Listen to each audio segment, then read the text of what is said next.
భానుమతి పుట్టినరోజు వస్తుంది. ఇక అక్కడ ఉన్న పార్దు అయితే భానుమతి బర్త్డేని బాగా గ్రాండ్గా సెలబ్రేట్ చేయాలనుకుంటాడు. ఇక పార్దు అయితే భానుమతి వాళ్ళ ఇంటికి వెళ్ళి తనకైతే సడన్ సర్ప్రైజ్ ఇచ్చి తన బర్త్డే పార్టీని అరేంజ్ చేస్తాడు. ఇక అది చూసి భానుమతి అయితే చాలా హ్యాపీగా ఫీల్ అవుతుంది. ఇక తనైతే షాక్ అయ్యి ఆ హ్యాపీనెస్లో ఆ బెలూన్స్ డెకరేషన్స్ ఇవన్నీ చూసి తనైతే చాలా మురిసిపోతూ ఉంటుంది. ఇక పార్దు అయితే భానుమతికి సడన్ సర్ప్రైజ్ని ఇస్తాడు. అలా పార్దు అయితే భానుమతి బర్త్డేని అయితే సెలబ్రేట్ చేస్తూ ఉంటాడు. ఇక అందరూ కూడా వచ్చి క్లాప్స్ కొడుతూ ఉంటారు. అలా క్లాప్స్ కొడుతూ ఉండగా ఇంతలో అక్కడ ఉన్న కేక్ మీద క్యాండిల్ పెట్టి అక్కడ పార్దు అయితే ఆ క్యాండిల్ని వెలిగిస్తాడు. ఇక క్యాండిల్ అయిపోయాక అక్కడ ఉన్న భానుమతి అయితే కేక్ కట్ చేస్తూ ఉంటుంది. ఇక పార్దు దగ్గరుండి భానుమతితో కేక్ కట్ చేయిస్తూ ఉంటాడు. అది చూసి అక్కడ ఉన్న వాళ్ళందరూ కూడా క్లాప్స్ కొడుతూ ఉంటారు.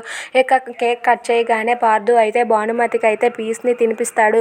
అది చూసి భానుమతి మౌనంగా ఉండి అలా చూస్తూ ఉండిపోతుంది. ఇక అక్కడ ఉన్న పార్దు అయితే కేక్ తినిపించాక భానుమతి కూడా కేక్ పీస్ తీసుకొని పార్దుకి తినిపిస్తుంది. అది చూసి పార్దు చాలా హ్యాపీగా ఫీల్ అవుతాడు. ఇక అక్కడ ఉన్న వాళ్ళందరూ కూడా నవ్వుతూ సరదాగా వాళ్ళిద్దరిని కూడా అలా చూస్తూ సంతోషపడుతూ ఉంటారు. ఇక వాళ్ళిద్దరూ తినిపించుకున్న తర్వాత వాళ్ళ చెల్లికి వాళ్ళ అమ్మకి కోటికి వీళ్ళందరికీ కూడా భానుమతి తినిపిస్తుంది. ఇక అందరికీ అలా కేక్ తినిపించిన తర్వాత పార్దుకి అయితే ఒక ఫోన్ కాల్ వస్తుంది. ఏంటి ఆ ఫోన్ కాల్ అని చెప్పి హలో అని చెప్పి ఇలా ముందుకు వస్తాడు. ఇక వాళ్ళైతే అక్కడ కేక్ కట్ చేస్తూ సరదాగా మాట్లాడుకుంటూ ఉంటారు. ఇక పార్దు అయితే ఫోన్ మాట్లాడడం కోసం అని చెప్పి కొంచెం ముందుకు వచ్చి హలో ఎవరు అని చెప్పి అంటాడు.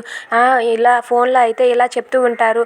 ఆ రోజు పోలీసులకు కంప్లైంట్ ఇచ్చింది ఎవరో మనకు తెలిసింది అని చెప్పి ఫోన్లో చెప్తారు. అది వినగానే పార్దు అయితే ఏంటి ఆ రోజు పోలీస్ కంప్లైంట్ ఇచ్చిన అమ్మాయి ఎవరో తెలిసిందా, నేను ఇప్పుడే వస్తున్నానని చెప్పి చాలా కోపంగా అరుస్తూ అంటూ ఉంటాడు. అది వినగానే కోటి అలాగే భానుమతి అలాగే వాళ్ళ అమ్మ అయితే ఒక్కసారిగా షాక్ అయిపోతారు. ఇక కంప్లైంట్ ఇచ్చింది ఎవరో తెలిసింది, అల్లుడు గారికి తెలిసిందంటే ఇప్పుడు మన పరిస్థితి ఏంటి, అమ్మాయి అని తెలిస్తే ఏమవుతుందని చెప్పి వాళ్ళు కంగారు పడుతూ ఉంటారు. ఇక భాను షాక్ అవుతుంది. Please subscribe our channel.